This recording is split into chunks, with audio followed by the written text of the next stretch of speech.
back and forth between Senator Leahy and Judge Alito from just a short while ago. By the way, the two women behind Judge Alito on the left, in the light blue, his wife Martha, and the woman on the right you'll see is Rachel Brand. She's Assistant Attorney General in the Office of Legal Policy. We have a few more minutes left in this 15-minute break. Let's see if we can get a few more phone calls. New Lexington, Ohio, a Democrat calling. Go ahead. Hi, I'm nearly 72, so I've had some experience in looking at people and figuring them out, and I think Orrin Hatch was a cheerleader. He had to hold a cue card up for the judge. It's like he was trying to ask him a question and hurrying up and answering, so he said the right thing. I thought he was so phony, and on the other hand, I thought that Senator Leahy was so honest and so sincere in his questions it almost made me cry. Next is we go to Fort McCoy in Wisconsin, a Republican caller. Go ahead. Yeah, thank you for taking my call. You bet. You know, what's interesting is the last couple previous callers are talking about, a sprinkling of blacks. He's going to get confirmed, and then, the Republicans are cue carding and not the Democrats. But, to be honest with you, one of the things that we as Americans need to be proud of is that we even have this process. I disagree that he's going to get automatically confirmed. I think if every American that didn't want him picked up the phone, called their senator, most likely there'd be enough of a wave against him that he might not get confirmed. Conversely, if people that want him to be confirmed can call, that he would get confirmed. So I think we should be grateful that we even have this process, grateful that we can even call a C-SPAN and talk to you about what our opinions are. Just to tell you the schedule ahead, Senator Kennedy next, Republican Senator Grassley after that. On the official schedule is a lunch break at 12:30. That's probably a little bit flexible, so we'll see what happens. Judge Alito sitting back down, Senator Specter about to sit back down. Let's see if we can get one more call from Indianapolis here. Indianapolis, make it quick. Here we go. Okay, good morning. I have to admit, as an independent, I am somewhat impressed with Judge Alito's answers. And the point that I'm making is that Senator Hatch, and I'm sure Senator Kennedy will do the same thing. There's the gavel, sir. We're going to cut you off. Thank you for your calls. We will resume the hearing for Judge Alito on confirmation to the Supreme Court of the United States, and we now turn in sequence to Senator Kennedy.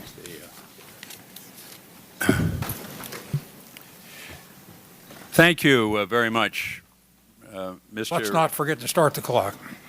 Thank you very much, Mr. Chairman. There was one interesting omission between the exchange of yourself and Senator Hatch on the whole Vanguard issue in question, and that was the promise and pledge that you gave to this committee when you were up for the circuit court. I have it right here.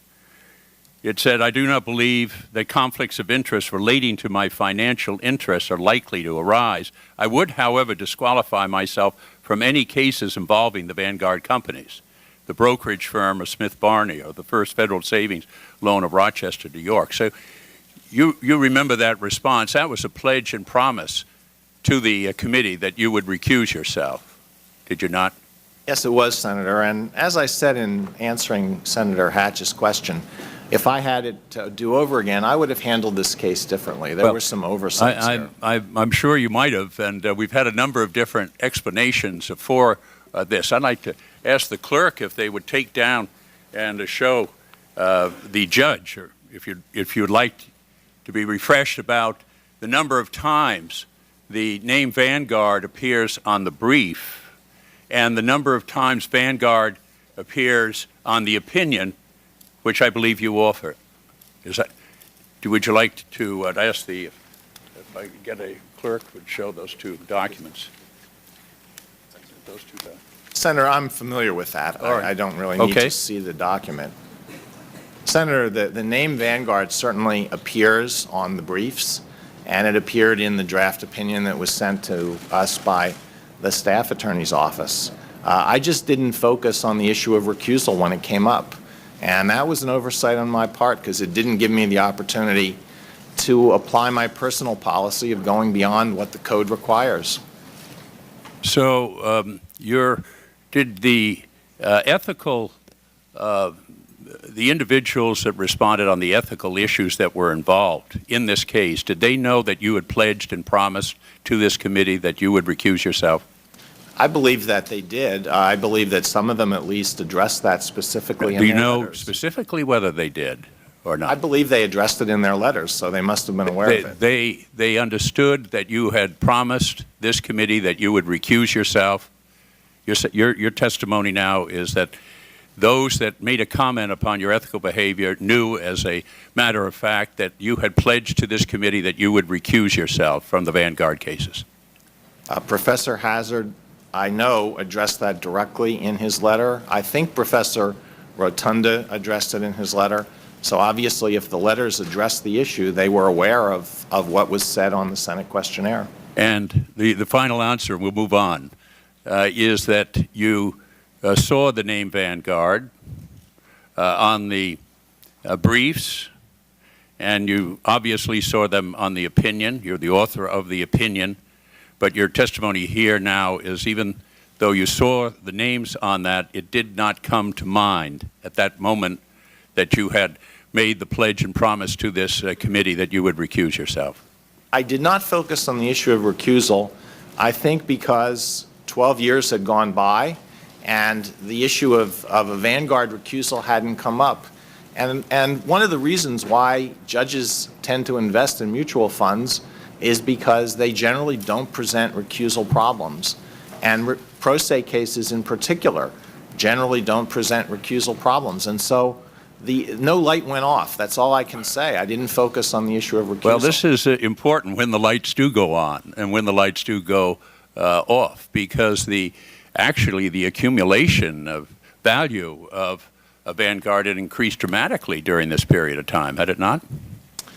It had, Senator, but I had nothing to gain financially by No, I'm not participating asking in this to case. get on to the questions of gain or loss or whatever. I'm just asking about the pledge to the committee which you had given, and the fact that the Vanguard was so obvious both in the brief and in the opinion which you wrote, and the fact that during this period of time there had been a sizable increase in the total value of Vanguard. And as all of us know, if you're dealing with a case dealing with IBM, you can't have even a single shareholder in that. The point about all of this is that so that interested parties that come before the courts are going to believe not only in reality but in appearance that they're going to get the fair shake. And that, you have said, was certainly your desire, and I certainly commend you for at least that desire. But in this case, this was the something that we recognize and is extremely important. Judge, in just the past month, the Americans have learned that the President instructed the National Security Agency to spy on them at home. And they've seen an intense public debate over when the FBI can look at their library records. And they've heard the President announce that he's accepted the Kane Amendment barring torture. But then just days later, as he signed it into law, the President decided he still could order torture whenever he believed it was necessary. No check, no balance, no independent oversight. So, Judge, we all want to protect our communities from terrorists, but we don't want our children and grandchildren to live in America that accepts torture and eavesdropping on American citizens as a way of life. We need an independent and vigilant Supreme Court to keep that from happening, to enforce the constitutional boundaries on presidential power and blow the whistle when the President goes too far. Congress passes laws, but this President says that he has the sole power to decide whether or not he has to obey those laws. Is that proper? I don't think so. But we need justices who can examine this issue objectively, independently, and fairly. And that's what our founders intended and what the American people deserve. So, Judge, we must know whether you can be a justice who understands how to strike that proper balance between protecting our liberties and protecting our security, a justice who will check even the President of the United States when he's gone too far. Chief Justice Marshall was that kind of justice when he told President Jefferson that he had exceeded his war-making powers under the Constitution. Justice Jackson was that kind of president when he told President Truman that he could not use the Korean War as an excuse to take over the nation's steel mills. Chief Justice Warren Burger was that kind of justice when he told President Nixon to turn over the White House tapes. And Justice O'Connor was that kind of justice when she told President Bush that a state of war is not a blank check for the president when it comes to the rights of the nation's citizens. So I have serious doubts that you'd be that kind of justice. Your record shows time and again that you have been overly deferential to executive power, whether exercised by the president, the attorney general, or law enforcement officials. And your record shows that even over the strong objections of other federal judges, you bend over backwards to find even the most aggressive exercise of executive power reasonable. But perhaps most disturbing is the almost total disregard in your record for the impact of these abuses of powers on the rights and liberties of individual citizens.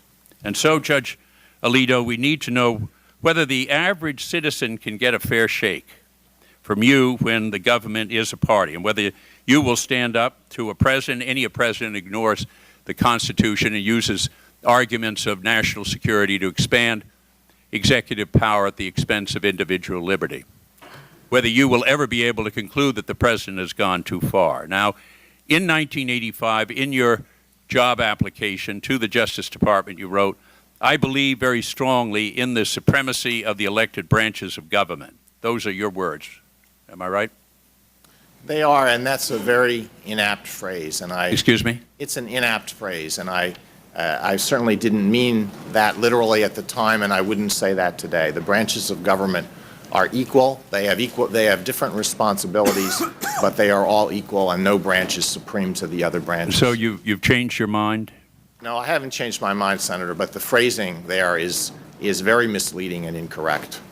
I think what I was getting at is the fact that our Constitution gives the judiciary a particular role, and there are instances in which it can override the judgments that are made by Congress and by the executive. But for the most part, our Constitution leaves it to the elected branches of government to make the policy decisions for our country. All right. I want to move on. Mr. Chairman, the clock is off. There are a number of points I want to cover and be timely, so I'm leave it up to the chair. But Senator Kennedy, we have. You're correct. We have a timer over here. We're trying to get the time fixed. All right. Well, if I would know when I have 10 minutes left. Well, let us see if we can't get that clock within the view of Senator Kennedy, so he can see it when he's questioning the witness. Thank you, Chair. And give Senator Kennedy 2 more minutes. There you go. There you go. Seconds. There you go. Oh. Be quiet over there.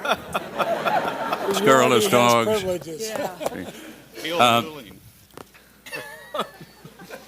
Judge.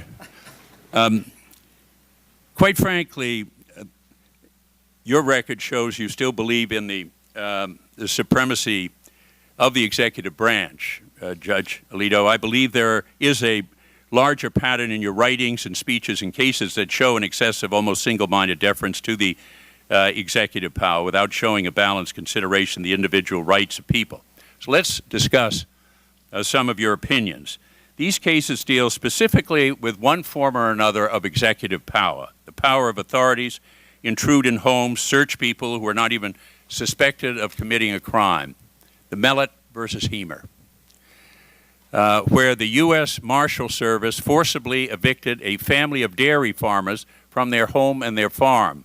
These farmers had no criminal record and were suspected of no crime, but after they fell on very hard times, property was sold at a public auction, U.S. Marshals were sent to evict them. Remember, the marshals were sent to carry out a civil action, not a criminal action, a civil action. These farmers had committed no crime. Now, I respect the U.S. Marshals. They have a tough job, and they do it with great professionalism. But in this case, the marshals entered the house with loaded guns. The family was unarmed, did not resist, but still the marshals pointed loaded guns at their heads, chests, and back. One marshal chambered a cartridge in his gun. Twice they pushed the wife into her chair. The trial judge held there was enough evidence in this case to have a jury review the facts, hear the testimony, and decide whether the marshals used too much force to evict these farmers. But that didn't sit well with you, Judge Alito.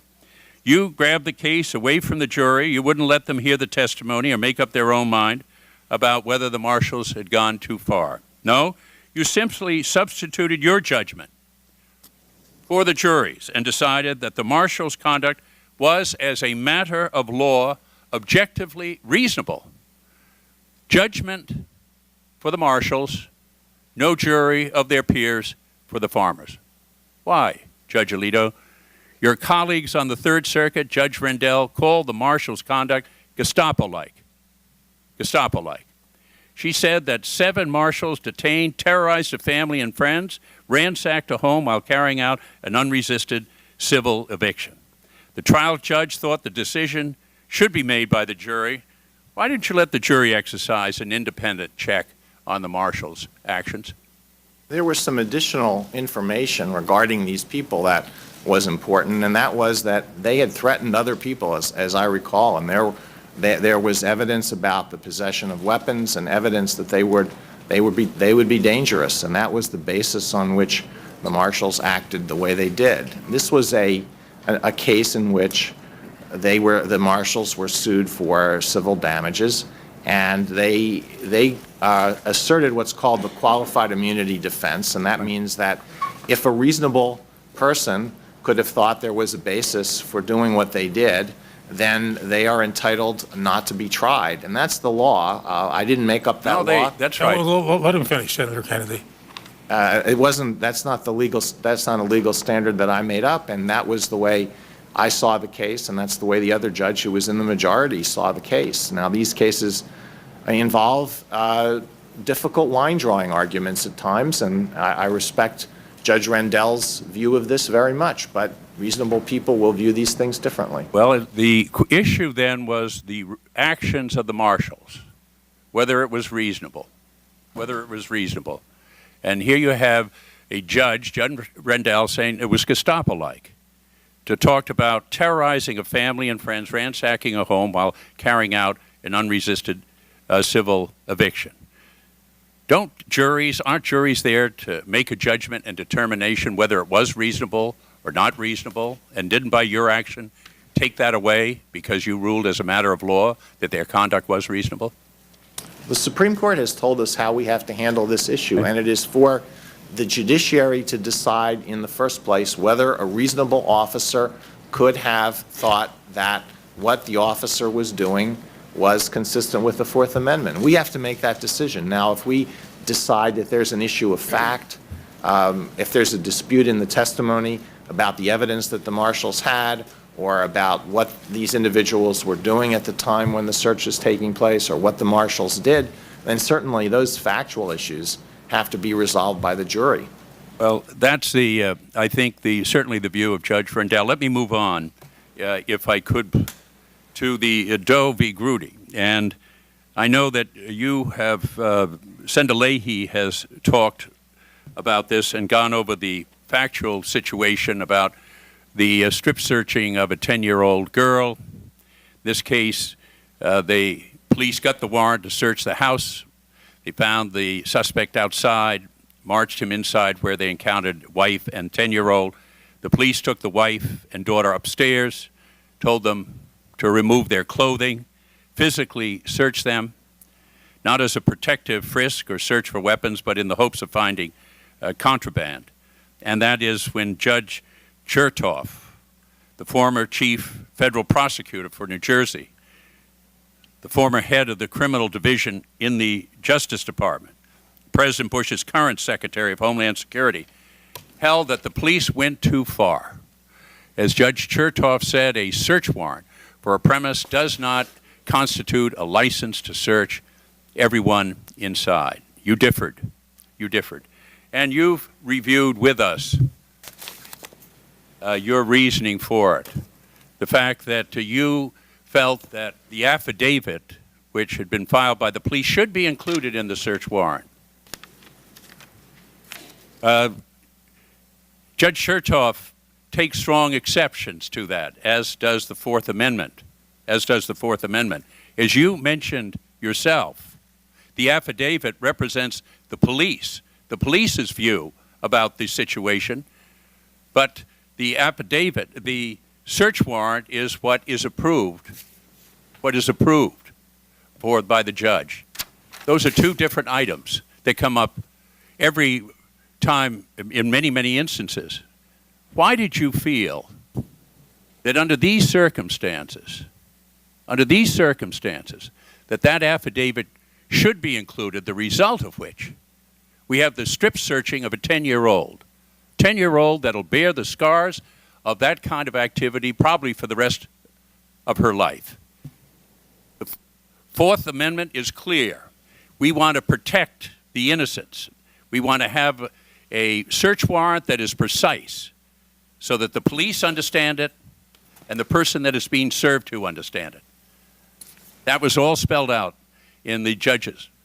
But you went further than that. You said, well, in this case, we're going to include the affidavit. And as a result of your judgment in this case, and the inclusion of the affidavit, we have the kind of conduct against this 10-year-old which she will never forget. Why? Why, Judge Senator, Alito? I wasn't happy that a 10-year-old was searched. Now, there wasn't any claim in this case that the search was carried out in any sort of an abusive fashion. It was carried out by a female officer, and that wasn't the issue in the case. And I don't think that there should be a Fourth Amendment rule, but of course it's not, excuse me, up to me to decide that minors can never be searched, because if we had a rule like that, then where would drug dealers hide their drugs? That would lead to greater abuse of minors. The technical issue in the case was really not whether a warrant can incorporate a search warrant, an affidavit. There's no dispute that a judge or a magistrate issuing a warrant can say that the affidavit is incorporated. And that was done here.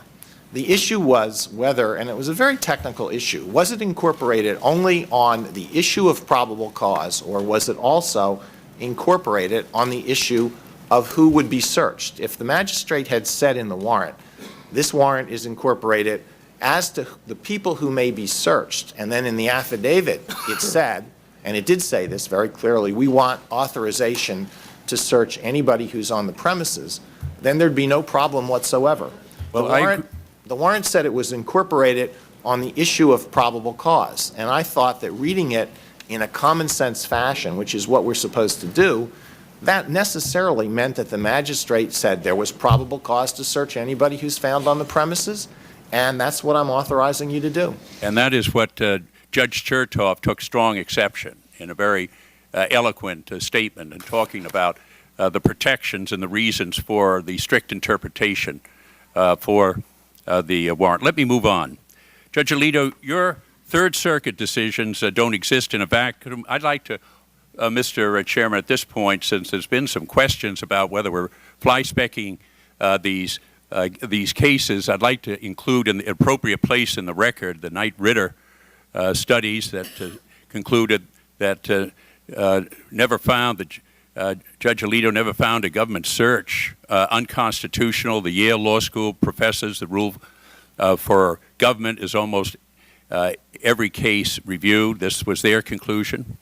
The Washington Post stories with regards to the cases, and also Professor Cass Sunstein's conclusions that the studies that Judge Alito rules against individuals in 84% of the time. In accordance with our practices, if you want them in the record, they will be there without objection. Okay. So just looking at your writings and speeches, Judge Alito, you have endorsed the supremacy of the elected branch of government. You've clarified that today. You argue that the Attorney General should have the absolute immunity even for actions that he knows to be unlawful or unconstitutional, suggested that the court should give a president's signing statement great deference in determining the meaning and the intent of the law, and argued, as a matter of your own political and judicial philosophy, for an almost all-powerful presidency. Time and again, even in routine matters involving average Americans, you give enormous, almost total deference to the exercise of governmental power. So I want to ask you about some of the possible abuses of the executive power and infringement on individual rights that we're facing in the country today. Judge Alito, just a few weeks ago, by a vote of 90-9, the Senate passed a resolution sponsored by Senator John McCain to ban the torture, whether it be here at home or abroad. And as a former POW in Vietnam, John McCain knows a thing or two about torture. For a long time, the White House threatened to veto the legislation, and finally, Senator McCain met with the president and convinced him to approve the anti-torture law. 2 weeks after that, the president issued a signing statement, no publicity, no press release, no photo op, where he quietly gutted his commitment to enforce the law banning torture. The president stated, in essence, that whatever the law of the land might be, whatever Congress might have written, the executive branch has the right to authorize torture without fear of judicial review. Now, I raise this issue with you, Judge. I raise this with you because you were among the early advocates of these so-called presidential signing statements when you were a Justice Department official. You urged President Reagan to use the signing statements to limit the scope of laws passed by Congress.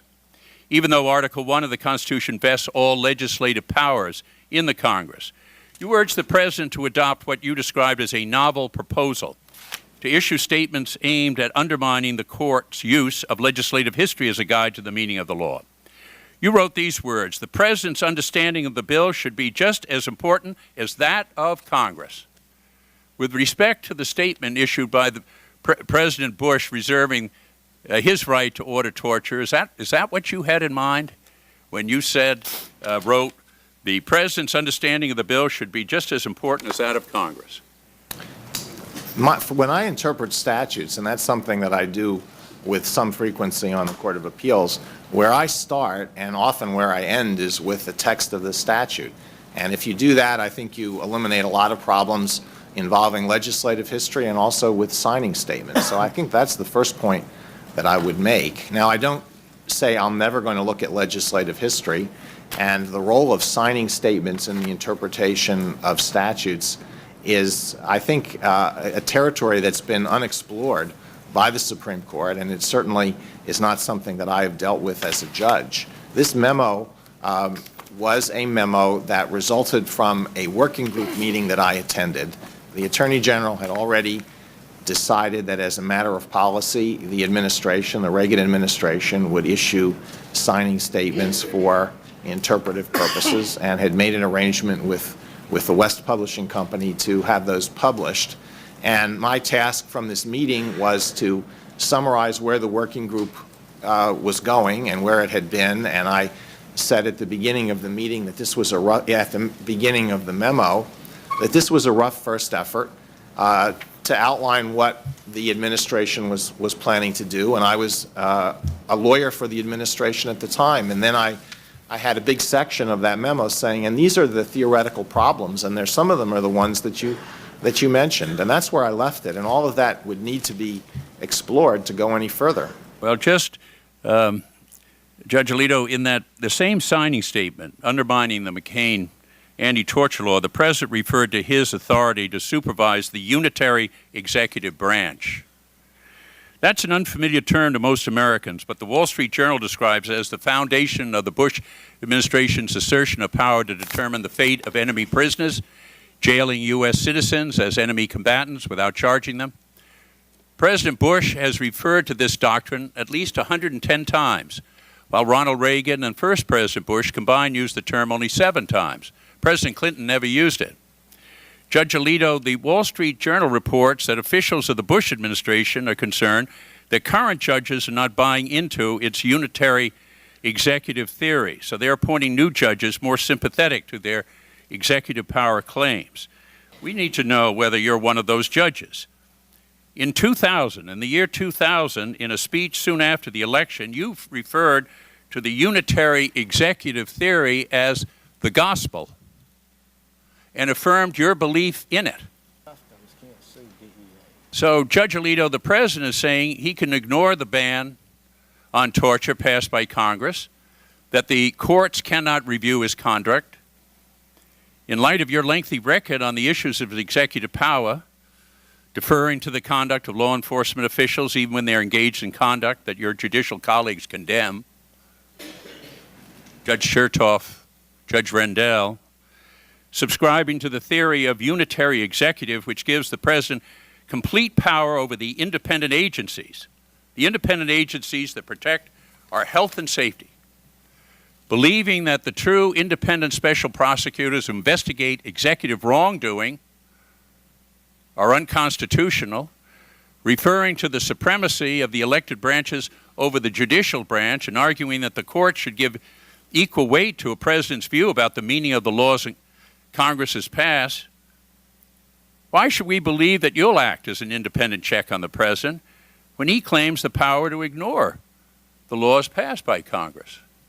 Well, Senator, let me explain what I understand the idea of the unitary executive to be. And I think there's been some misunderstanding, at least as to what I understand this concept to mean. I think it's important to draw a distinction between two very different ideas. One is the scope of executive power. And often presidents or occasionally presidents have asserted inherent executive powers not set out in the Constitution. And we might think of that as, how big is this table, the extent of executive power. And the second question is, when you have a power that is within the prerogative of the executive, who controls the executive? And so you might, and those are separate questions. And the issue of, to my mind, the concept of the unitary executive doesn't have to do with the scope of executive power. It has to do with who within the executive branch controls the exercise of executive power. And the theory is the Constitution says the executive power is conferred on the president. Now, the power that I was addressing in that speech was the power to take care that the laws are faithfully executed.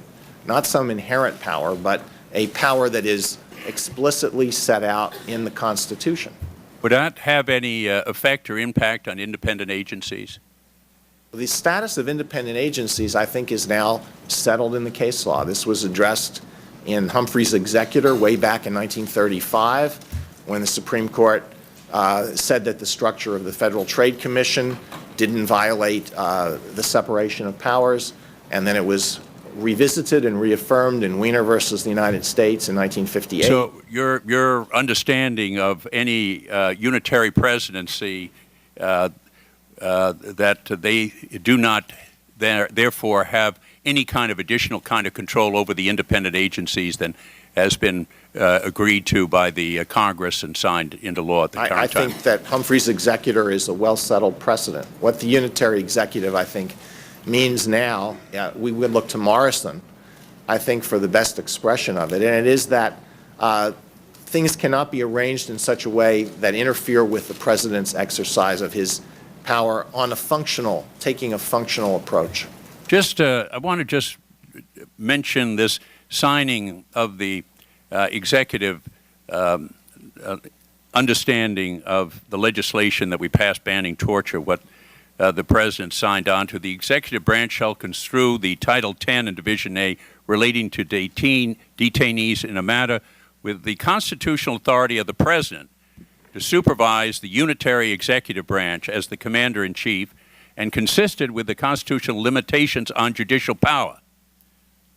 Therefore, it's the warning that the courts are not going to be able to override the judgments and decisions. That's certainly my understanding of those words, which will assist in achieving the shared objective of the Congress and the President. That statement there, in terms of what was agreed to by Congress, 19-0, by John McCain, by President Bush, and then we have this signing document, which effectively just undermines all of that, is something that we have to ask ourselves, whether this is the way that we understand the way that laws are to be made. It was very clear in the Constitution who makes the laws. When the executive, the Congress and the Senate makes it. The President signs it, and that's the law. That's the law. These signing statements and recognizing this time and safety and giving these valid in order to basically undermine that whole process is a matter of enormous concern.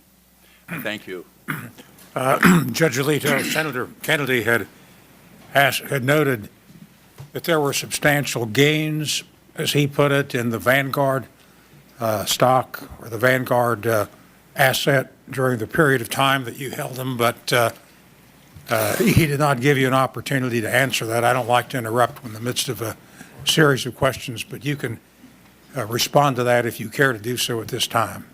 Well, Mr. Chairman, I had additional holdings in Vanguard during my period of service, but I think the important point as far as that is concerned is that nobody has claimed that I had anything to gain financially from participating in this case, and I certainly did not. Senator Grassley? Well, I have a much more positive view of you than has just been expressed. I can't be cynical about your judging. In fact, maybe from what I have criticized the Supreme Court in a long period of time, I might feel you're too cautious, too willing to follow precedent. But I think in regard to Vanguard, the point ought to be made that you did nothing wrong. You didn't violate any law or any ethics rule. And the point's being made that maybe you didn't remember a promise you had made to this committee. But let me assure you, don't lose any sleep over that. If senators kept every word they made to their constituents, there wouldn't be any senators left. And so there's always shortness of memory and with not ill intent, whether it's on the part of a senator or whether it's on the part of Judge Alito. I hope the viewing public is impressed by your intellect and your legal capabilities and your judicial record. Clearly, they're seeing that you have the kind of background and practical experience that it takes to be a Supreme Court justice. In addition, I think you've demonstrated now, after 5 or 6 of us asking your questions, that you're very candid in answering questions so far and being honest with our committee. These nominations hearings that we're holding are, of course, a unique opportunity for all of us, senators and the public, to explore more in depth how Supreme Court nominees view the roles of justice, how nominee approaches constitutional interpretation and precedent, as well as a nominee appreciation of the separate branches of government. And you've been involved in all of those discussions already this morning. It's unfortunate that some extreme liberal groups have attacked your commitment to the law as well as your honesty and integrity. But now you are doing your best, and I think doing a good job of setting the record straight. So before I ask you some questions, I want to bring up some of these issues that have been brought up against you, and you don't necessarily have to respond in any way. I just think it's points that ought to be made as I see you, and I'm only one senator, but I think I've had a good opportunity to study you and particularly your cases.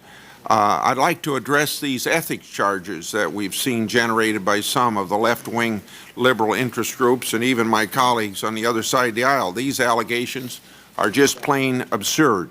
And you're going to see some charts that hopefully will be held up that I'm not going to point to, but bring up some of these charges, because I think that we want to prove that these allegations are absurd. It's puzzling to me that anyone would actually believe these claims, especially when people who know Judge Alito the best, people who've known him for a long period of time and who've worked closely with him, better than any of our senators would know you. They all say that you're a man of honor, integrity, and principle. They have no question about that. The fact is that the ABA looks at issues such as integrity and ethics when it evaluates a judicial nominee, and it found you, Judge Alito, to be unanimously well qualified, a rating that Democrats have always claimed to be a gold standard. The ABA didn't find a problem with Judge Alito's record. Moreover, several leading ethicists from several leading ethicists from across the political spectrum reviewed these allegations, and they all agreed that you, Judge Alito, acted properly and that none of these charges have merit.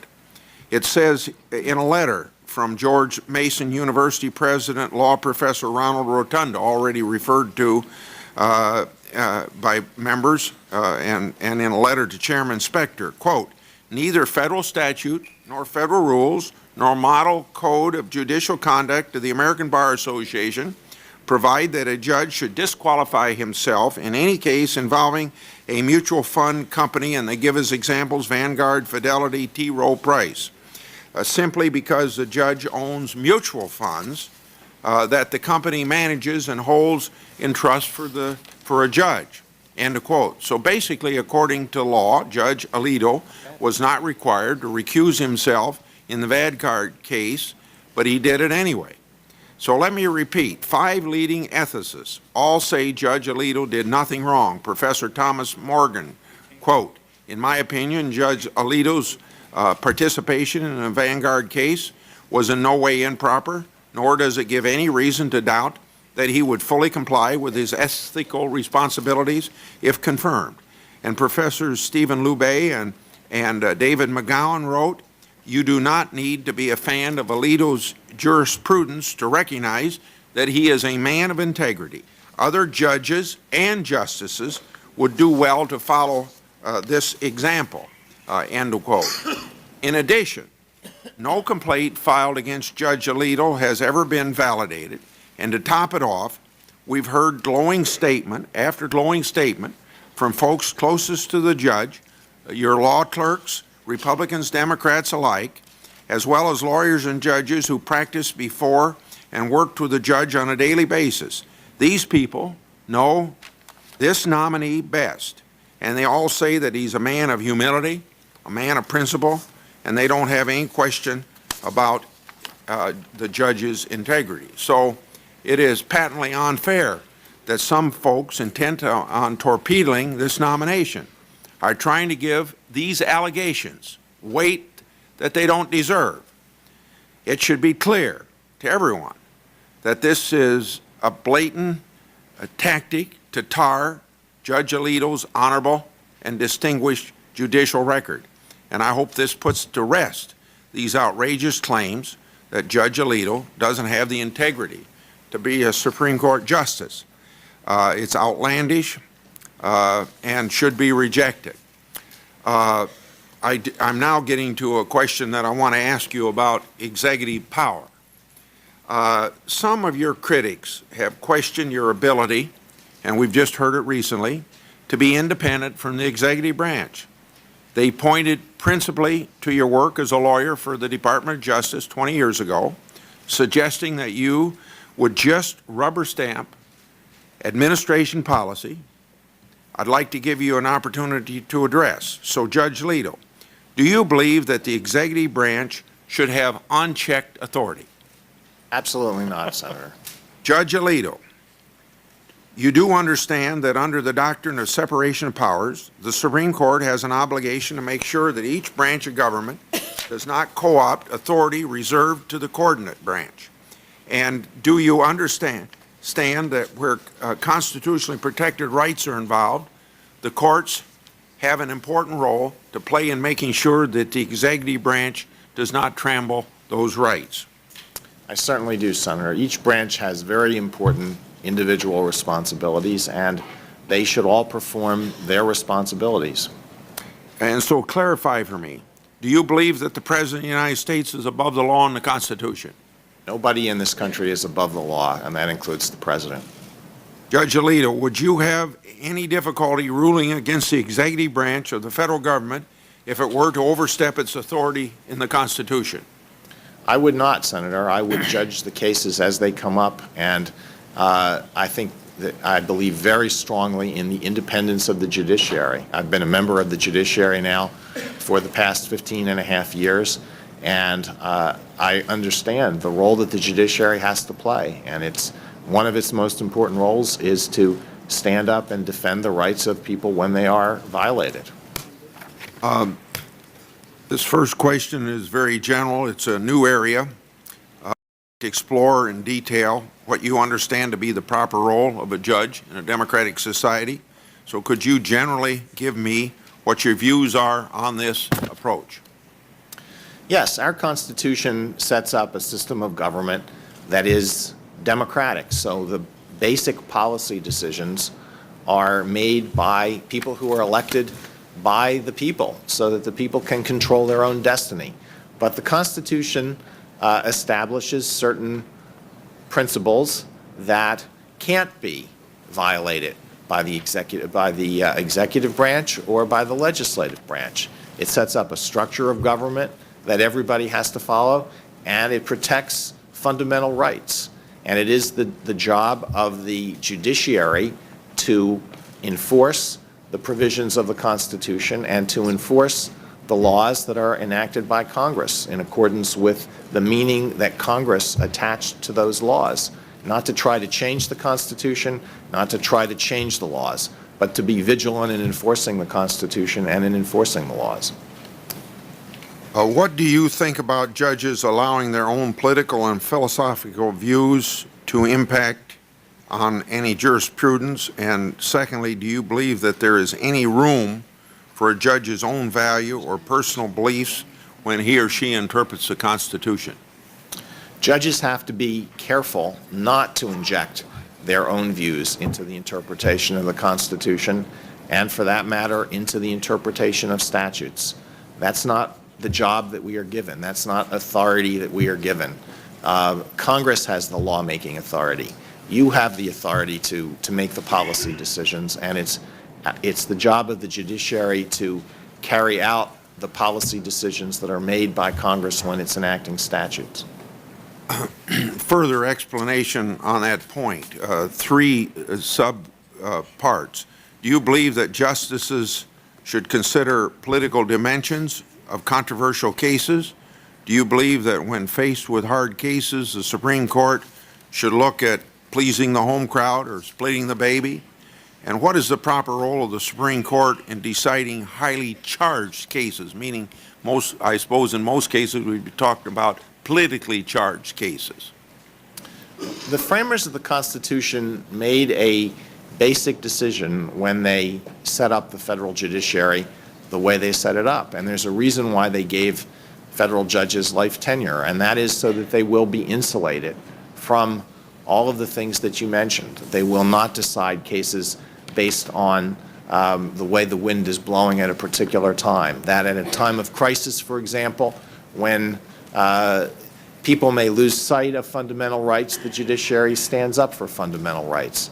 That it is not reluctant to stand up for the unpopular and for what the court termed insular minorities. That the Constitution, that the judiciary enforces the Constitution and the laws in a steadfast way and not in accordance with the way the wind is blowing. Let's look at the Bill of Rights and many other amendments that are often phrased in broad, spacious terms. If a judge was so inclined, he or she could expand on interpretation, use and effect, or on the interpretation, use and effect of many provisions of the Constitution.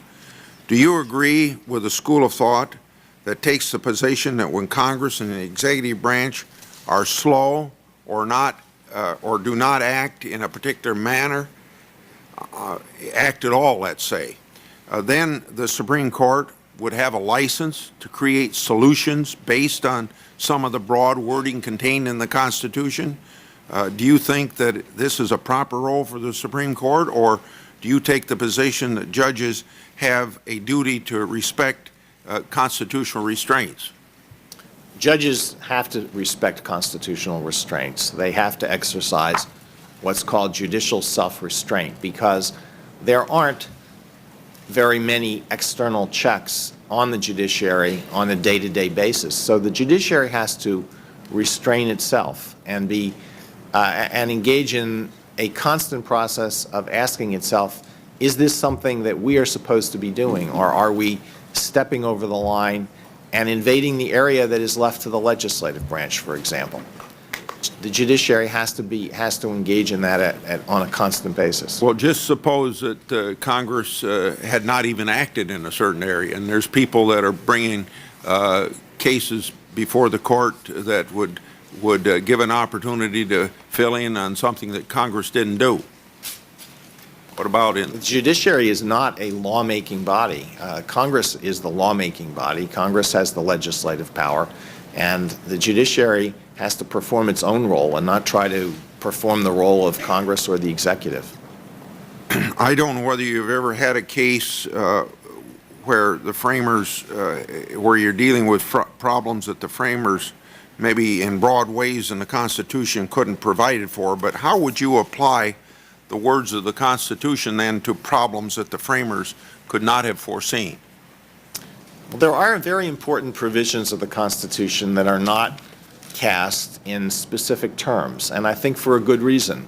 They set out a principle, and then it is up to the judiciary to apply that principle to the facts that arise during different periods in the history of our country. And the example that I like to cite here is the prohibition against unreasonable searches and seizures in the Fourth Amendment. Now, this goes all the way back to the adoption of the Fourth Amendment at the end of the 18th century, and most of the types of searches that come up today are things that the framers never could have anticipated. They couldn't foresee automobiles or telephones or or cell phones or the internet or any of the other means of communication that have presented new search and seizure issues. But they set out a good principle, and the principle is that searches can't be carried out unless they're reasonable, and generally there has to be a warrant issued by a neutral and detached magistrate before a search can be carried out. And so as these new types of searches have arisen, new means of communication have come into practice, the judiciary has applied this principle, and the legislative branch has applied the principle in statutes like the wiretapping statute to the new situations that have come up. What factors, if any, and there may not be any, but what factors, if any, are there which can affect a judge's interpretation of the text of the Constitution? Can these factors be determined and applied without involving personal bias of judges? I think they can. There would be no, I think, basis for judges to exercise the power of judicial review if they were doing nothing different from what the legislature does in passing statutes.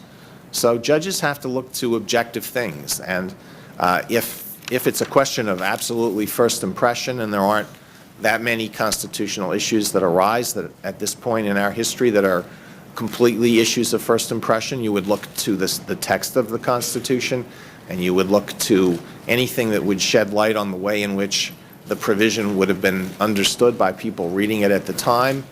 You certainly would look to precedent, which is an objective factor, and most of the issues that come up in constitutional law now fall within an area in which there is a rich and often very complex body of doctrine that's worked out. Search and seizure is an example. Most of the issues that arise concerning freedom of speech is another example. There's a whole body of doctrine dealing with that, and that's objective, and you would look to that, and you would reason by analogy from the precedents that are in existence. Let me bring up the tension between majority rule and individual freedoms. This, involves the tensions between the American ideal of democratic rule and the concept of individual liberties, where neither the majority nor the minority can be fully trusted to define the proper spheres of our democratic authority and liberty. I assume that you agree that there is tension that has to be resolved. There is tension because our system of government is fundamentally a democratic system. As I said, the authority to make the basic policy decisions that affect people's lives, most of them, Most of those decisions are to be made by the legislature and by the executive in carrying out the law. But the judiciary has the responsibility to exercise the power of judicial review. And so if something comes up that violates the Constitution, then it's been established now going all the way back to Marbury versus Madison. If that comes up in the case, or it is the duty of the judiciary to say what the law is and to enforce the law in that decision. And if that means saying that something that another branch of government has done is unconstitutional, then that's what the judiciary has to do. How would you go about your duties as a justice in determining where the right of the silent majority ends and where the right of the individual begins? What principles of constitutional interpretation help you to begin your analysis of whether a particular statute infringes upon some individual right? I would look to the text of the provision. I would look to anything that sheds light on what that would have been understood to mean. I would look to precedent. And as I mentioned a minute ago, I think that in most of the areas now where constitutional issues come up with some frequency, there is a body of precedent.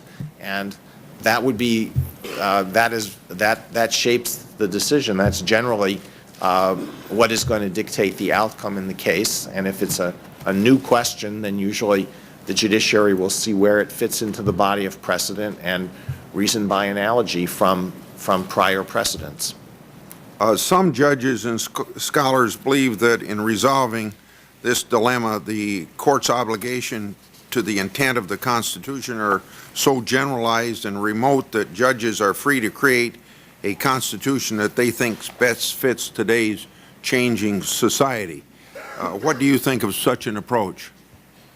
Judges don't have the authority to change the Constitution. The whole theory of judicial review that we have, I think, is contrary to that notion. The Constitution is an enduring document, and the Constitution doesn't change. It does contain some important general principles that have to be applied to new factual situations that come up. But in doing that, the judiciary has to be very careful not to inject its own views into the matter. It has to apply the principles that are in the Constitution to the situations that come before the judiciary. I think you heard in opening comments of some of the members of this committee that they view the courts as a place taking the lead in creating a more just society. Is that a role for the courts? And if you, I don't know whether you want to call this judicial activism, but I would. Is it ever justified? Well, I think that if the courts do the job that they are supposed to do, we will produce a more just society. I think if you take a position as a federal judge, you have to have faith that if you do your job, then you will be helping to create a more just society. The Constitution and the constitutional system that we have is designed to produce a just society. It gives different responsibilities to different people. You could think of a football team, or you could think of an orchestra, where everybody has a different part to play. And the whole system won't work if people start performing the role of someone else. Everyone in the system has to perform their role. And I think you have to have faith, and I think it's a well-grounded faith that if you do that, if the judiciary does what it is supposed to do, the whole system will work toward producing a more just society. I want to go back and expand on a point I referred to as maybe Congress not acting sometime and what the court should do about that. This is a line of questioning that I also asked Chief Justice Roberts when he was before us. At that time, I referred to the confirmation of Justice Souter. And Justice Souter responded to my questions regarding the interpretation of statutory law by speaking about the courts filling vacuums in law left by Congress. Do you believe that the Supreme Court should fill in vacuums in the law left by Congress, or is this a way for justices to take an activist role in that they get to decide how to fill in generalities and resolve contradictions in law? If you are confirmed to the Senate, do you believe that your job is to fill in vacuums? Well, I don't know exactly what Justice Souter was referring to when he said that. But just speaking for myself, I think that it is our job to interpret and to enforce the statutes that Congress passes, and not to add to those statutes and not to take away from those statutes. Further on judicial restraint, are there any situations where you believe it is appropriate for the Supreme Court justice to depart from the issue at hand and announce broad, sweeping constitutional doctrine? And if you do, could you please describe in detail what those circumstances might be? I think that the judiciary should decide the case that is, I think judges should decide the case that is before them. I think it's hard enough to do that and get it right. And if judges begin to go further and announce and decide questions that aren't before them, or issue opinions or statements about questions that aren't before them, from my personal experience, what happens when you do that is that you magnify the chances of getting something wrong. When you have an actual concrete case or controversy before you, focus on that, it improves your ability to think through the issue, and it focuses your thinking on the issue, and it makes for a better decision. If you just focus on the matter that is at hand and what you have to decide, and not speak more broadly. If you speak more broadly, I think there's a real chance of saying something that you don't mean to say, or suggesting something that you don't mean to say, and deciding questions before they've been fully presented to you, before you've heard all the arguments about this other question that isn't really central to the case that is before you. You might sometime be faced with what people might call a bad law or some unpopular law, which nonetheless might be constitutional. Do you believe that, I guess the question should be, what do you believe would be the court's role in that instance? Is the court ever justified in correcting what might be a problem out there by presumably created by a law Congress passed?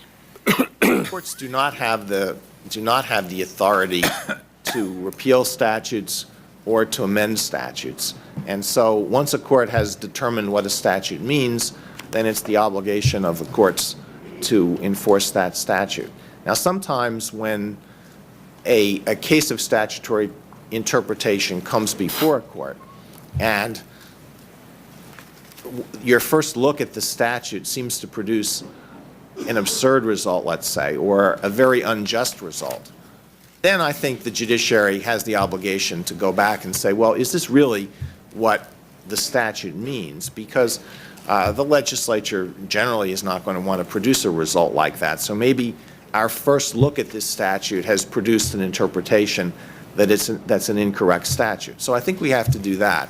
And occasionally, a statute will come along, or an administrative regulation will come along, and the way it's applied in a particular case shows that there's a problem with the statute or the regulation that maybe Congress didn't anticipate or the administrative agency didn't anticipate. And in those instances, while I think it is the obligation of the judiciary to apply the statute that is before the judiciary, I think it's proper for us to say, look, this shows how this statute or this regulation plays out in the real world in this situation, and maybe you didn't think about that, and maybe that's something that you want to take into account if you're going to revise the statute or issue a new regulation. I think those are proper roles for us. What is your position regarding results-oriented jurisprudence, where the rationale is made secondary to the actual result reached? When, if ever, is results-oriented jurisprudence justified? Results-oriented jurisprudence is never justified because it is not our job to try to produce particular results. We are not policymakers, and we shouldn't be implementing any sort of policy agenda or policy preferences that we have.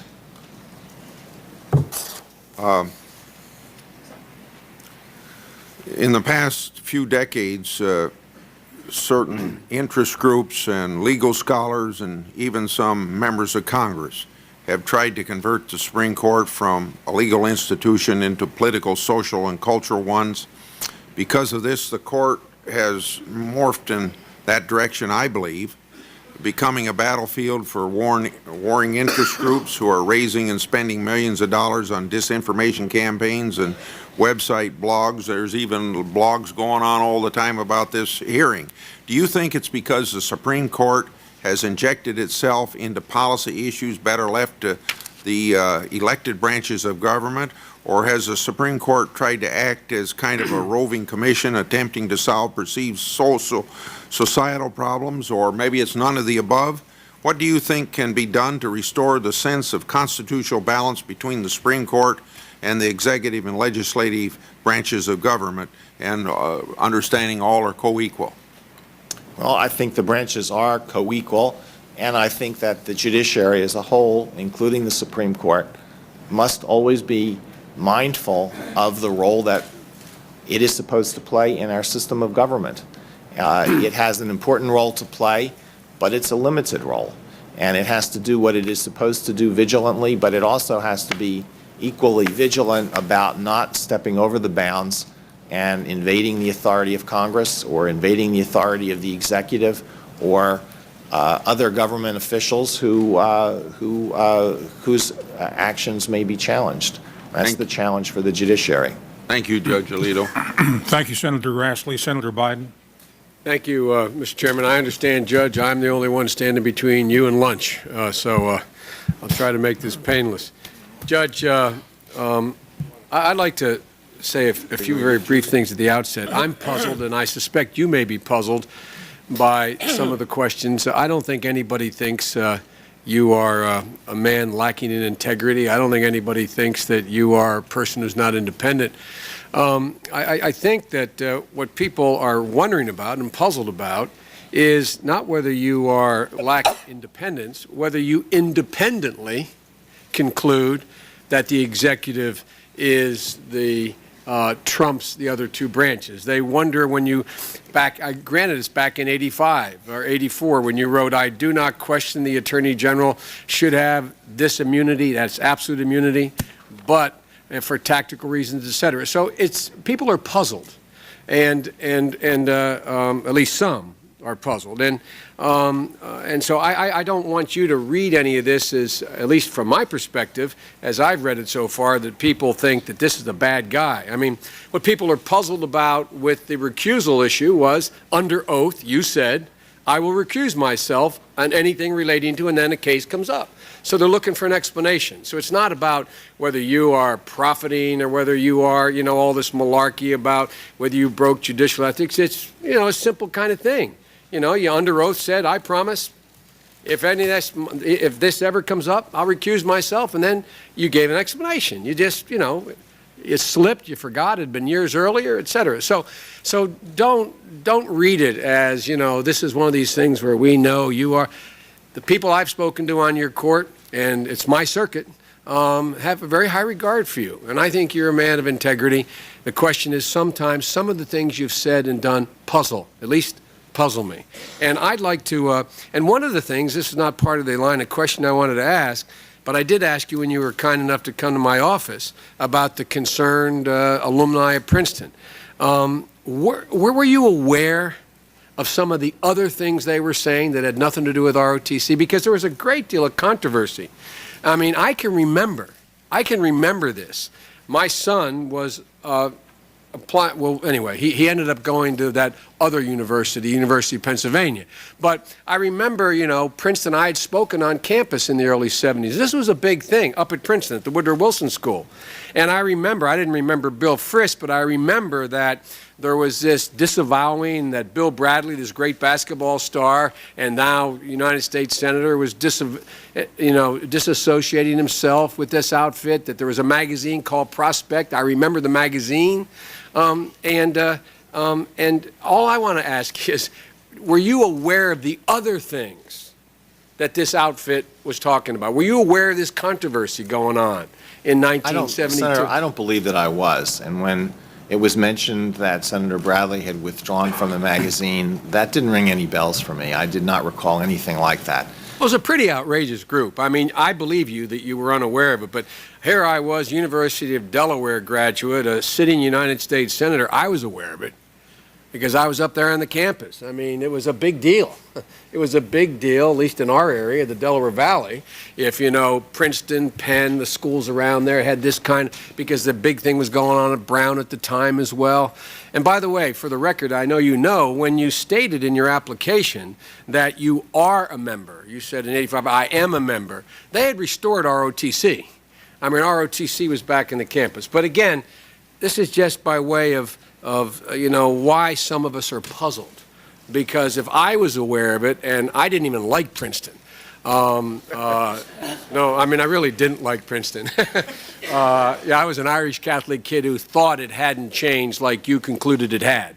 I mean, you know, I admit, I have a little, you know, one of my real dilemmas is I have 2 kids who went to Ivy League schools. I'm not sure my grandfather Finnegan will ever forgive me for allowing that to happen. But all kidding aside, I wasn't a big Princeton fan, and so maybe that's why I focused on it, and no one else did. But I remember it at the time. The other thing is, Judge, you know, the other thing you should be aware of is, and kind of don't take this personally, what's going on here. Every nominee who comes before us is viewed by all the senators, left, right, center, Democrat, Republican, at least on 2 levels, at least in my experience here. The first one is individual qualifications and what their constitutional methodology, their views are, their philosophy. But the other is, and it always occurs, whose spot they're taking and what impact that would have on the court. Everybody wrote with Roberts after the fact, and a lot of people voted for Roberts that were doubtful. I was doubtful. I voted no. But he was replacing Rehnquist. So Roberts for Rehnquist, you know, what's the worst that can happen, quote unquote, or the best that can happen? No, I'm not being facetious. What's the best or worst? If you're conservative, the best that can happen is he's as good as Rehnquist. From the standpoint of someone who's a liberal, the worst that can happen, he's as good as Rehnquist. So, I mean, but you're replacing. I mean, we can't lose this. And so people understand this. You are replacing someone who has been the fulcrum on an otherwise evenly divided court.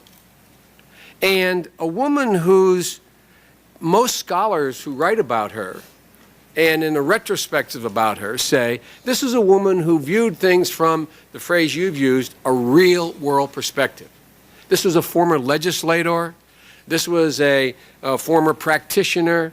This was someone who came to the bench and applied to her critics. She applied too much common sense.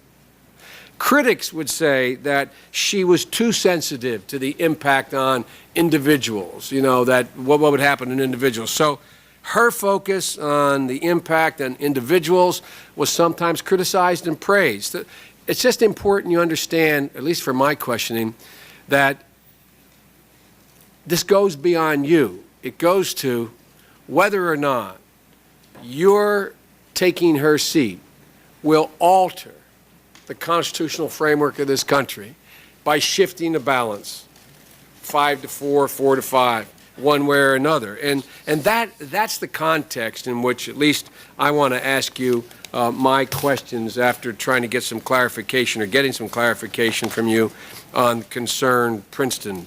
Because again, a lot of this just is puzzling, not able to be answered, just puzzling. Judge, you and I both know, and clearly one of the hallmarks, at least in my view, of Justice O'Connor's position was she fully understood the real world of discrimination. I mean, she felt it. Graduated number 2 in her class from Stanford, couldn't get a job, was offered a job by law firms. I granted she's a little older than you are, but couldn't get a job because she was a woman that offered a job as a secretary. And so she understood what I think everybody here from both ends of the spectrum here understand, that discrimination has become very sophisticated. It's become very, very sophisticated. Very much more subtle than it was when I got here 34 years ago or 50 years ago. And and employees don't say anymore, you know, we don't like blacks in this company, or we don't want women here. They say things like, well, they wouldn't fit in, or, you know, they tend to be too emotional, or, you know, a little high-strung. I mean, there's all different ways in which now it's become so much more subtle. And that's why we all, Democrat and Republican, wrote Title VII. We wrote these laws to try to get at what we observed in the real world. What we observed in the real world is it's real subtle. And so it's harder to make a case of discrimination, even though there's no doubt that it still exists. And so I'd like to talk to you about a couple of anti-discrimination cases. One is the Bray case. In that case, a black woman said she was denied a promotion for a job that she was clearly qualified for. There was no doubt she was qualified. And she said, I was denied that job because I'm a black woman. And it was, as I said, indisputable she was qualified. It was indisputable that the corporation failed to follow their usual internal hiring procedures, and the corporation gave conflicting explanations as to why they reached the decision to hire another woman who they asserted was more qualified than Ms. Bray. Now, the district court judge said, you know, Ms. Bray hadn't even made a prima facie case here, or she made a prima facie, but she had made a sufficient showing to get to a jury. I'm finding for the corporation here. And Ms. Bray's attorney appealed and went up to the Third Circuit. And you and your colleagues disagreed. Two of your colleagues said, you know, Ms. Bray should have a jury trial here. And you said, no, I don't think she should. And you set out a standard as best I can understand it. I want to talk to you about it. And your colleagues said that if they applied your standard in Title VII cases, discrimination cases, that it would effectively, their words, eviscerate Title VII, because they went on to say it ignores the realities of racial animus. They went on to say that racial animus runs so deep in some people that they're incapable of acknowledging that a black woman is qualified for a job. But Judge, you dismissed that assertion. You said that the conflicting statements that the employer made were just loose language, and you expressed your concern about allowing disgruntled employees to impose cost of a trial on employers. And so your colleagues thought you set the bar, I think it's fair to say, pretty high in order to make the case that it should go to a jury. Can you tell me what the difference is between a business judgment as to who's most qualified? Because that you said this comes down to subjective business judgment and discrimination. You said subjective business judgment should prevail unless the qualifications of the candidate are extremely disproportionate. What's the difference between that in today's world and discrimination? And I know you want to eliminate discrimination. Explain to me how that test is distinguishable from just plain old discrimination. Well, this case was one of quite a few that we get that are on the line. And we have to, and I think when you think about the nature of the appellate system, it stands to reason that it's going to work out that way. The really strong cases tend to settle. The really weak cases are either dismissed and not appealed, or they settle for a modest amount. So the ones that are hotly contested on appeal tend to be the ones that are close to the line, whatever the legal standard is. Now, 4 federal judges looked at the facts in this case. One was Judge Marianne Trump Barry, who was then the district court judge and is now one of my colleagues on the Third Circuit. I was one, and we thought the evidence was not quite sufficient. And then my colleague Theodore McKee and Judge Green, district court judge from Philadelphia, fine district court judge sitting by designation, thought that the evidence was sufficient. And I think that division illustrates this was a factual case on which reasonable people would disagree. This was a case in which there was no direct evidence of discrimination, and I could not agree with you more that we can't stop there. There are subtle forms of discrimination, and the judicial process has to be attentive to the fact that discrimination exists, and today a lot of it's driven underground. But all there was in this case were all that the plaintiff could point to show that there were facts from which you could infer discrimination were what looked like a really minor violation of the company's internal practices. They had a policy under which if somebody was being considered for a promotion, they would interview that person and they would decide we're going to promote or we're not going to promote. And if they decided we're not going to promote, then they were supposed to tell that person we've decided we're not going to promote you before they go on to interviewing the next person. And in this instance, it appeared that they interviewed Ms. Bray and they decided they weren't going to promote her, and then they interviewed the other candidate, Ms. Reel, before they told Ms. Bray that they weren't going to promote her. They had nothing to gain by doing that. So it's a fact to be considered. Judge, I don't mean to interrupt. I want to make sure I understand. I think the reason for that policy is that that's the way people do discriminate. For example, you get somebody in, a woman, a black, Hispanic, whomever, who's qualified, but you don't want to hire them. And if you say, okay, in your own mind, I'm going to keep looking till I find somebody who's more qualified so that I don't have to hire. That, I mean, just so we both understand, that's why that rule's there. It is not just a little deal. It's the real world.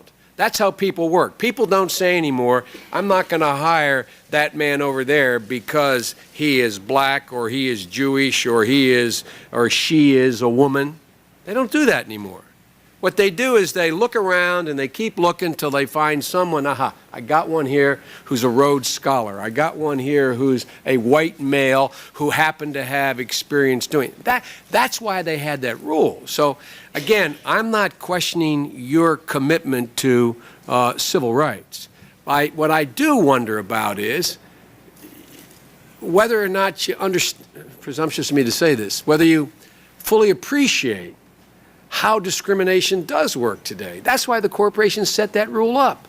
Interview the one inside the company, that was our practice to hire inside, tell them they have the job or not, so that the supervisor who may not want to work with a black woman doesn't get a chance to go, I'm going to keep looking. Send me and find me somebody who has some experience somewhere else. That's why they'd have the rule, right?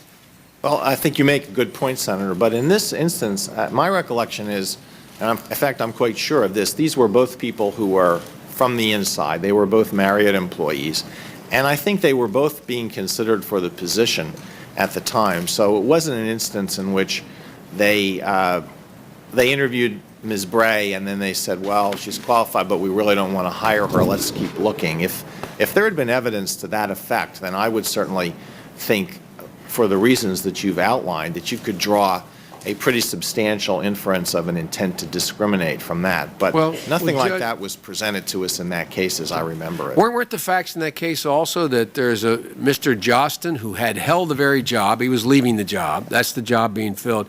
He said, in my opinion, which I let be known, excuse me, I beg your pardon, it wasn't Mr. Jostin, the person who was giving up the job, said, in my opinion, I let it be known to Mr. Jostin, the guy doing the hiring, and which Mr. Jostin was aware of, that Brill was more than qualified to take over my positions as Director of Services of Park Ridge. To this day, this quote, I cannot understand why she was not offered the position. That was in the record.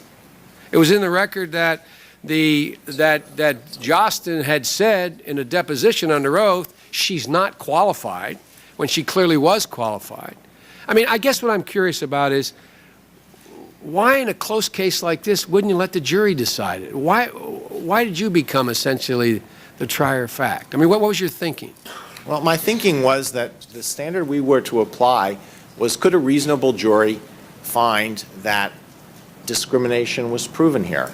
And it was my view, and it was the view of the district judge, that a reasonable jury couldn't find that. When the district judge actually looked at the qualifications of the two candidates and said, this isn't even close. Ms. Reel is much better qualified than Ms. Bray. Now, I didn't I didn't say that, and I didn't think that. I thought that they had somewhat different qualifications, and a reasonable person could view it either way, but there just wasn't anything that I saw that a reasonable person could point to as a basis for a reasonable inference of an intent to discriminate. Well, again, I'm puzzled by this, just trying to understand your reasoning, because as you accurately point out, you didn't say the one was more qualified. You said they were equally qualified, and that's what puzzled me. And what really got my attention in the case was you have a pretty collegial court, the Third Circuit. I mean, that's my observation. I don't follow quite as closely as the man who's appointed about everybody on that court, our chairman, but I follow it very closely. And I thought it was pretty strong language that your majority of your panel said that your standard would eviscerate the Ninth Amendment. That, in Third Circuit language, is pretty strong statement. But let me move on to another case, if I may. The Sheridan case, another discrimination case. Again, a little puzzling to me. Yet, this is a case where you were the only judge in this circumstance out of 11 judges on your circuit who heard the appeal, who ruled that a jury trial should have been overruled, a jury verdict should have been overruled. In this case, a woman alleged that she was constructively discharged. For the non-lawyers listening to this, it means she basically was demoted to the point where she was, as a practical matter, forced to quit. That this woman alleged that she was constructively discharged, and she argued that it occurred after she had brought a discrimination claim, and where the records showed that her employer said, "I'm going to hound you like a dog." It was in the record. "I'm going to hound you like a dog for bringing this discrimination claim." Now, and there were more than one issue. One was whether this was vindictive, I forget the proper phrase, or whether or not she should have been promoted. The third was whether she was constructively discharged. And the jury heard the case and said, we conclude she was constructively discharged, i.e. she was basically forced out. And she was forced out because she was being discriminated against. And 10 out of 11 of your colleagues reached that same conclusion. But you said, and this is what I want you to explain to me, you said, an employer may not wish to disclose his real reasons for taking punitive action against someone, or not hiring someone, or for his animosity towards someone. And you went on to say, the reason for the animosity on the part of the employer might be based on sheer personal antipathy, which is okay. Now, again, this is a matter of real world versus, theoretically. Can you tell me how you can tell the difference when an employer is saying, Ms. Feinstein, I am not going to hire you because the person seeking the job has a Rhodes Scholarship and I like them better, and it turns out they weren't a Rhodes Scholar. The real reason is, I just don't like your glasses. I don't like the way you look. I'm not being facetious. That's... Yeah, thank you. I like By the way... I like the way you look, Diane. Look okay. For the record, I'm a fan of the woman from California. Yeah. But all kidding aside, I mean, that's how it read to me, that sheer personal antipathy is okay, even when the employer's reason for not hiring the person toward whom they showed sheer personal antipathy weren't true. How's that? How do you distinguish that from discrimination? Subtle discrimination. That's tough for me. Well, this case concerned an issue that had really divided the courts of appeals at the time when our court addressed it. And the courts of appeals had, this gets into a fairly technical question involving a Supreme Court case called the McDonnell-Douglas case. But to put it in simple terms, the courts of appeals had divided into three camps on this. There was the pretext plus camp, which was the one that was the least hospitable to claims by employees. There was the pretext only camp, which was the camp that was most favorable to employees, and there was the middle camp. And my position was in the middle camp. And when the issue went to the Supreme Court, and it did a couple of years later, in Reeves versus Sanderson Plumbing, Justice O'Connor wrote the opinion for the Supreme Court, and she agreed with my analysis of this legal issue, that in most instances, pretext is sufficient. In fact, in the vast majority of instances, if the plaintiff can show or point to enough evidence to show that the reason given by the employer is a pretext, is incorrect, then that's enough to go to the jury. In the vast majority of cases, that's sufficient, but not in every case. And that's what I said in Sheridan, and that's what Justice O'Connor said when she wrote the opinion for the Supreme Court in the Reeves versus Sanderson Plumbing. Well, I went back and read Reeves, and I looked at O'Connor's statements, and with all due respect, you could argue she used the same standard, but it's clear to me she would have reached a different conclusion. She would have been with your 10 colleagues. Here's what she said. She said in the Reeves case that she would not send a case to the jury if, and I'm quoting, 1, the record conclusively reveals some other non-discriminatory reason for the employer's decision. I fail to see how the record conclusively showed that, and I doubt whether she would have seen that. Or 2, continuing to quote, if the plaintiff created only a weak issue of fact as to whether the employer's reason was untrue and there was abundant, uncontroverted evidence that no discrimination had occurred. It seems to me she's much more prepared to give the benefit of the doubt to the employee in that situation, and you're much more prepared to give the benefit of the doubt to the employer. I mean, by her own language, I find it hard to figure how she would have reached the same substantive conclusion that you did, that a jury trial wasn't appropriate. Notwithstanding the fact, I think you make a good point, that the test, she said, was more like the test you said.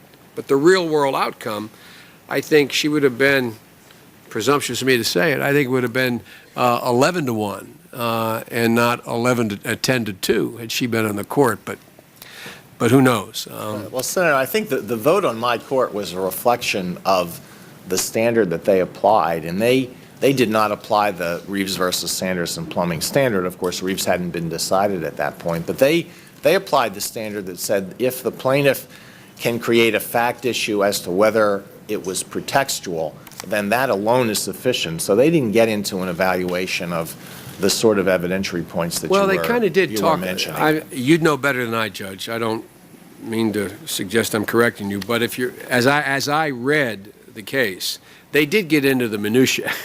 They did about the factual minutia, and in the Reeves case, O'Connor.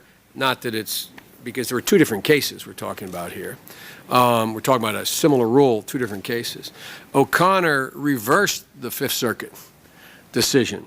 And here's what she said when she reversed it.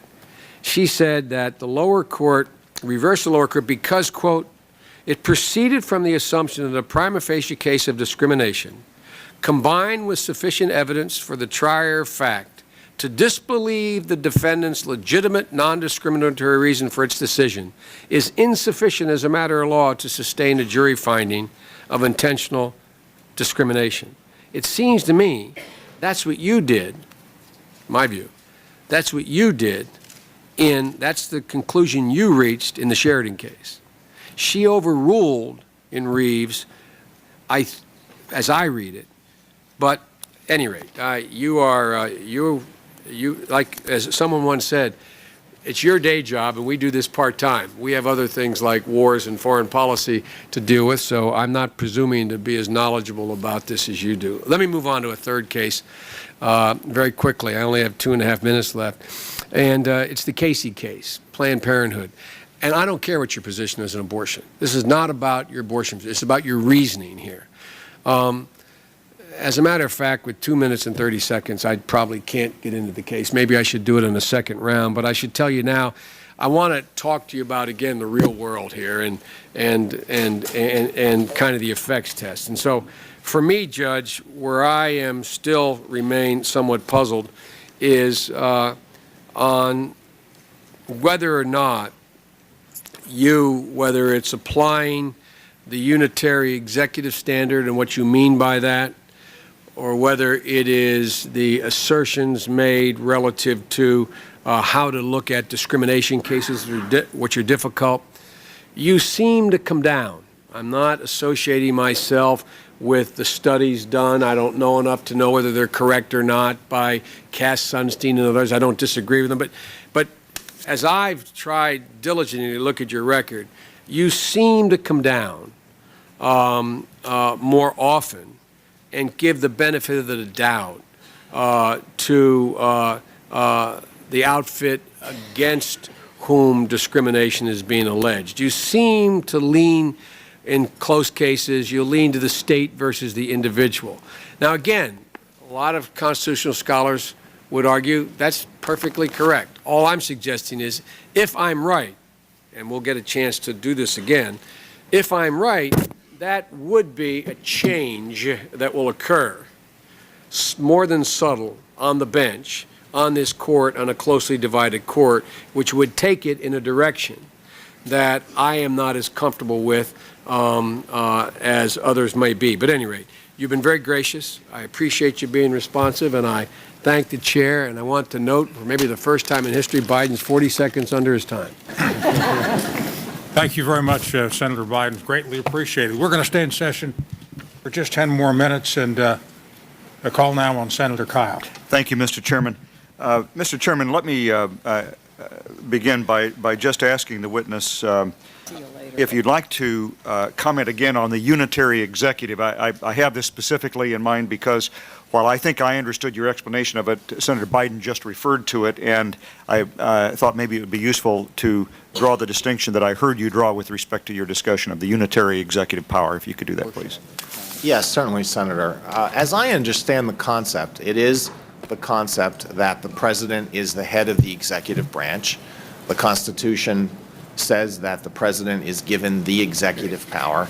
And the idea of the unitary executive is that the president should be able to control the executive branch, however big it is or however small it is, whether it's as small as it was when George Washington was president, or whether it's as big as it is today, or even bigger. It has to do with control of whatever the executive is doing. It doesn't have to do with the scope of executive power. It does not have to do with whether the executive power that the president is given includes a lot of unnamed powers or what's often called inherent powers. So it's the issue, it's the difference between scope and control. And as I understand the idea of the unitary executive, it goes just to the question of control. It doesn't go to the question of scope. Of who eventually has the last say about executive power, which would be the president. Right. Okay, thank you.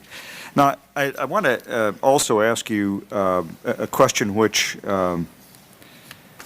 was asked of Judge Bork in his confirmation hearing, and his answer, as I understand it, was not well accepted by some members of the Senate, was expressed as a reason for one of the reasons for their opposition to him.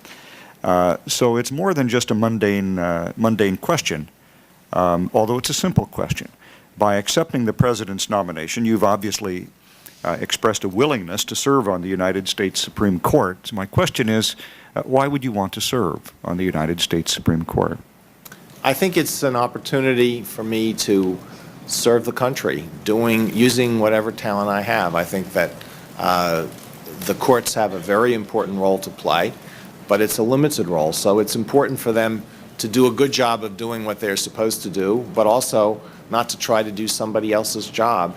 And I think that this is an area for me, this is a way in which I can make a contribution to the country and to society. I've tried to do that on the Court of Appeals, and I would continue to do that if I'm confirmed for the Supreme Court. Thank you. Now, let me ask you a question that I also asked now Chief Justice John Roberts.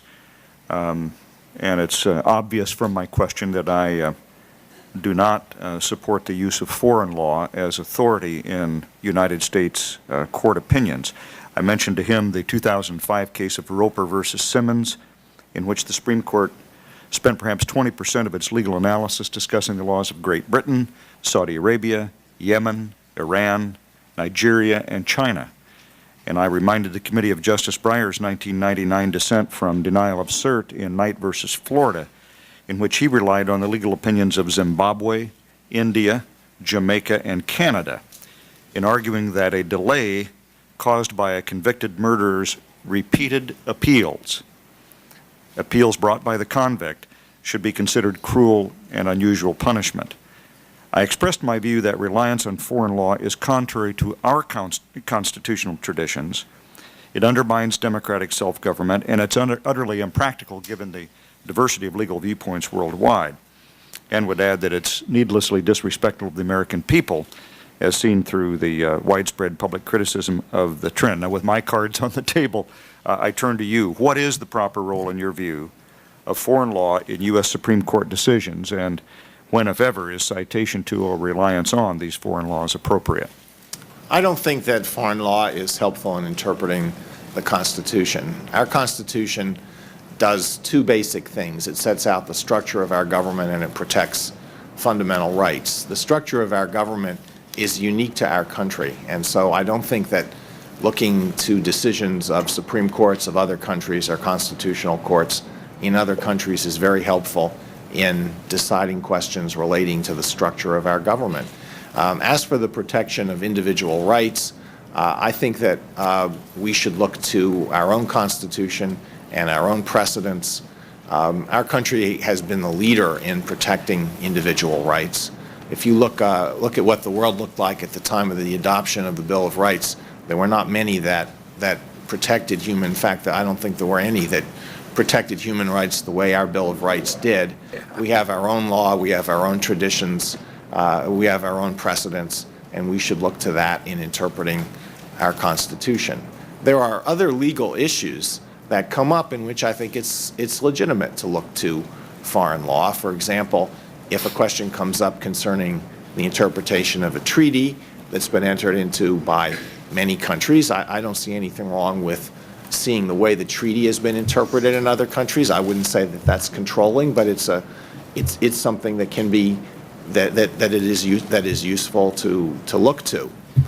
In private litigation, it's often the case. I've had cases like this in which the rule of decision is based on foreign law. There may be a contract between parties, and the parties will say this contract is to be governed by the laws of New Zealand or wherever. So, of course, there you have to look to the law of New Zealand or whatever the country is. So there are situations in litigation that come up in federal court when it is legitimate to look to foreign law, but I don't think it's helpful in interpreting our Constitution. Thank you. Now, let me close with this question. In the Judicial Committee's questionnaire to you, you were asked about your views of judicial activism. And as part of your answer, you said something intriguing to me. You said, some of the finest chapters in the history of the federal courts have been written when federal judges, despite resistance, have steadfastly enforced remedies for deeply rooted constitutional violations. How does one determine that a constitutional violation is deeply rooted? And can you elaborate on what you meant by that, and when federal courts should be especially aggressive in their use of equitable powers? Well, what I was referring to were the efforts of federal judges, lower federal court judges in the South during the days after the decision in Brown versus Board of Education to try to implement that historic decision despite enormous public resistance at times.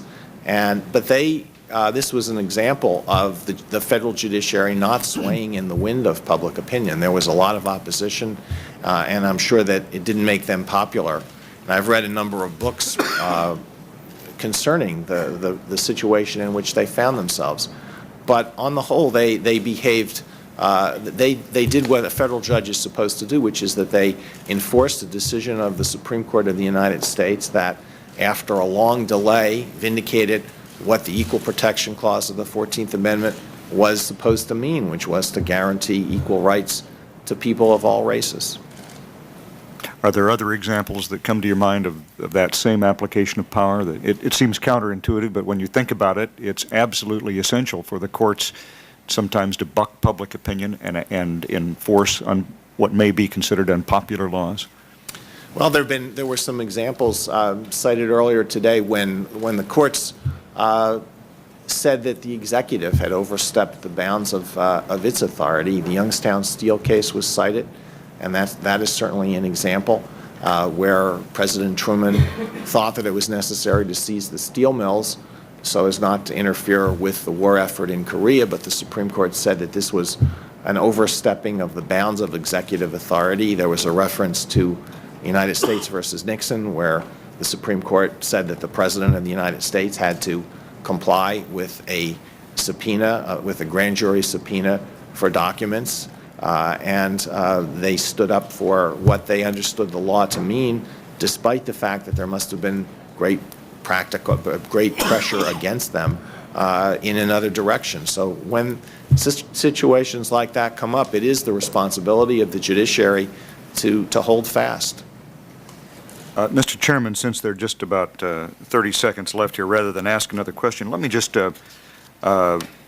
close with quoting three sentences from the letter sent by the American Bar Association to you dated January 9th. I thought this was especially interesting in view of the subjects that they dealt with, the integrity of the nominee as well as his abilities and character. They said 50 years ago, a Supreme Court justice wrote of the traits of character necessary to serve well on the Supreme Court. He referred to the ability to put one's passion behind one's judgment instead of in front of it, and to demonstrate what he called dominating humility. It is the belief of the Standing Committee that Judge Samuel Alito possesses those same qualities. I think that's quite a testament to your character and your integrity, and I'm sure you appreciate the Bar Association reaching that conclusion. Thank you very much, Senator. We will now recess until 2:15, at which time Senator Kyle will be recognized for 20 minutes, which is the balance of his 30-minute first round. Recess until 2:15.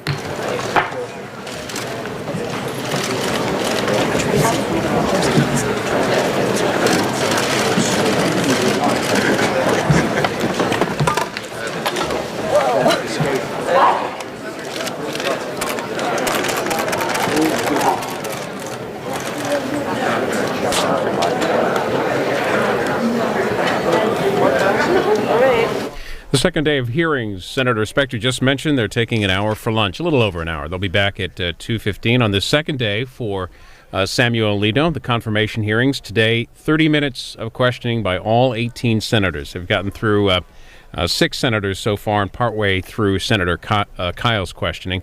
He'll pick up again when they resume at 2:15. We're going to open up our phone lines now and see what you think. A lot of issues discussed this morning, and we want you to give a call to 202-585-3885. If you're a Democrat, Republicans call 202-585-3886, and Independents 202-585-3887. We'll have those numbers back up on the screen there for you.